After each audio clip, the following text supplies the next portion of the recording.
Hola a todos, bienvenidos a Historiador al Rescate. Sí, lo primero, me he cortado la barba. Sigo siendo el mismo, pero sin barba. Lo segundo, sé que es una sorpresa, pero bueno, si veis mi vídeo el porqué de este canal, entenderéis los motivos que me han llevado a decidir, pues, dar el salto, como ya os dije, y hacerme youtuber. Bien, hoy, la lección de hoy, va a ser la siguiente. Vamos a ver la crisis del siglo III del Imperio Romano. Vamos a consolidar los conocimientos que vimos la semana anterior, antes de que estallase todo el jaleo este y nos mandase a quedarnos en casita para ayudar a combatir la lucha contra el coronavirus. Y bueno, pues vamos a ir a por todas. Esto no para. Vamos a seguir en contacto, por supuesto, y vosotros vais a seguir estudiando, como siempre, ¿vale? Comenzamos. Pero antes de nada, si os gusta, os pido que, por favor, os suscribáis, le des al like y, sobre todo, a la campanita de notificaciones. ¿Ok? Empezamos. Ahora sí que sí. Nos vamos al siglo III después de Cristo. El Imperio Romano está en decadencia, ¿vale? En concreto, se conoce como el Bajo Imperio Romano, al contrario de su etapa de expansión, que sería el Alto Imperio Romano. En el Bajo Imperio se va a caracterizar por una serie de circunstancias que llevarán, ¿vale?, a la caída de dicho imperio. Recordad, algunas las hemos visto en clase, pero bueno, nos va a servir para resolver dudas. En primer lugar, una de las causas del Imperio Romano que llevó a la caída, ¿vale?, de susodicho imperio, que me lío y ya no sé ni hablar, sería la corrupción. La corrupción llevada a cabo por todos los emperadores. Hemos estado hablando de emperadores del Alto Imperio en clase, como Tiberio, como Calígula, como Nerón, ¿vale? Los cuales eran, pues, unos malditos psicópatas. Sirva de ejemplo, Nerón supuestamente prendió fuego a toda la ciudad de Roma para inspirarse y poder seguir escribiendo poesía, y acusó de esto a los cristianos. Calígula, bueno, entre sus locuras, pues abrió el vientre de su hermana para saber cómo venían los niños al mundo. Hay que decir que él se acostaba con su hermana y ese niño era suyo. O, por ejemplo, convirtió el Senado en un prostíbulo y obligó a los senadores a prostituirse y a sus mujeres también, con el objetivo de pagar la deuda que tenía el Imperio Romano. Así que nada muy bueno, la verdad. Un periodo no muy de calma, ni tampoco fueron grandes gobernantes.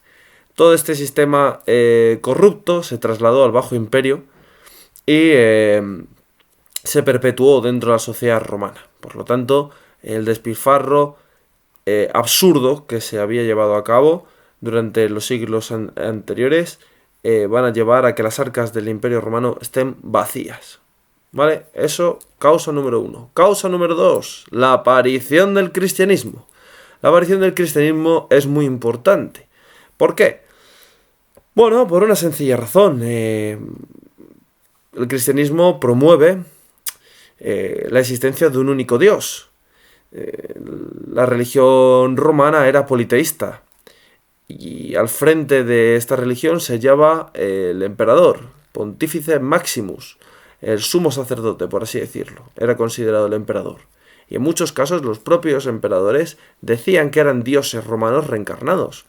El dios Júpiter, su dios principal, dentro de la religión romana. Por lo tanto, el cristianismo, ¿qué va a suponer? Va a suponer un cambio de paradigma, porque además, por si esto fuese poco, los cristianos promovían los derechos de los pobres, ¿vale? Y no veían con muy buenos ojos la esclavitud. Esto provocará a la larga que la esclavitud caiga en desuso poco a poco, ¿vale? Dentro del Imperio Romano y afecte a su economía de una manera brutal. Y además, el surgimiento del cristianismo rompe la estructura social del Imperio Romano, revertiendo el poder del emperador, el cual ahora va a ser simplemente un gobernante más. Esto es muy importante porque nos llevará al tercer punto, que es una crisis de valores. Los romanos ahora se dedican simplemente al hedonismo, es decir, a disfrutar de la vida sin más preocupaciones, de las pulsiones humanas, ¿vale? El sexo, la fiesta, etcétera. Y esto va a llevar a una crisis existencial dentro del Imperio Romano. ¿Por qué? Porque ya los soldados, las legiones, van a tener una fuerte demanda, una fuerte necesidad de tropas para proteger las fronteras del imperio. Y los ciudadanos no quieren alistarse a las legiones. Porque obviamente bajo esta filosofía hedonista, bajo esta visión de la vida, ¿cómo voy a cometer yo un sacrificio por mi patria? ¿O cómo voy a poner en riesgo mi propia vida por salvar a mi nación? No tiene sentido, ¿vale? Entonces esto va a ahondar aún más en la crisis. Después, siguiente causa, la llegada de los hunos. Con H los hunos, por favor. ¿Quiénes son los hunos? Los hunos es un pueblo procedente de Euroasia, ¿vale? Que va a entrar en Europa bajando por Rusia, arrasando con todo. Uno de sus caudillos más famosos es Atila el Huno. Se dice que por donde pasaba el caballo de Atila no volvía a crecer más la hierba.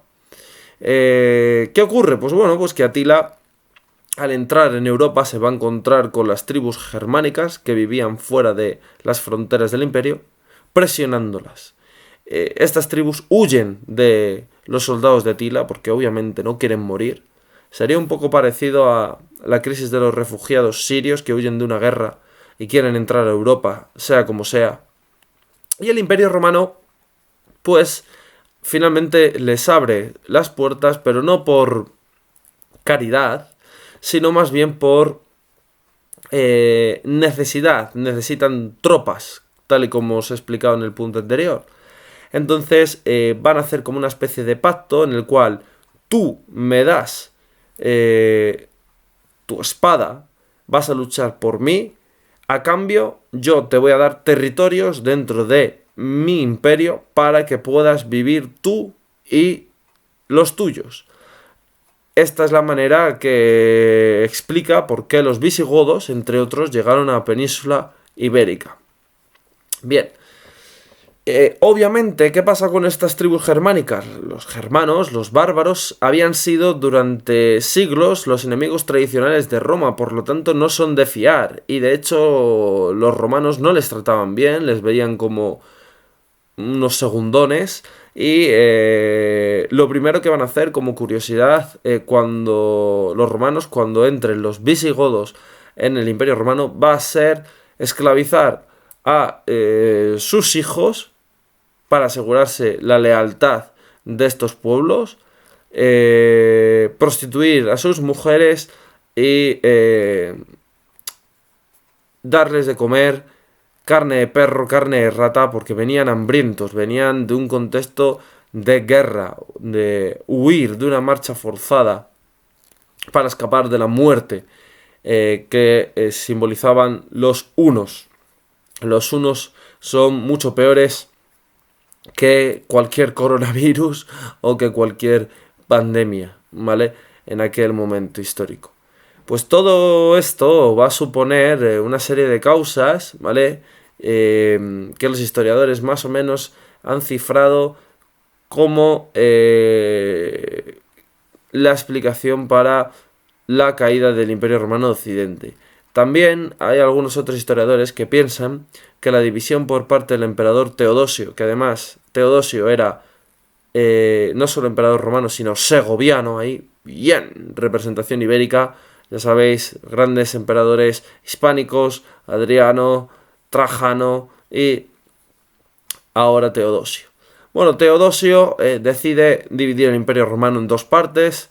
Entre sus hijos, Honorio le da a la parte occidental y Arcadio le da a la parte oriental. ¿Por qué hace esto? Bueno, pues el motivo de hacer esto es básicamente un intento de salvaguardar el imperio. Fijaos, tiene sentido. Si yo tengo un territorio muy grande y no tengo suficientes hombres para defenderlo, si lo divido en dos partes dentro de miembros de mi familia, pueden concentrar cada uno los esfuerzos en un territorio más focalizado para así asegurar su defensa. Dentro de Teodosio estaba la visión de ¿qué?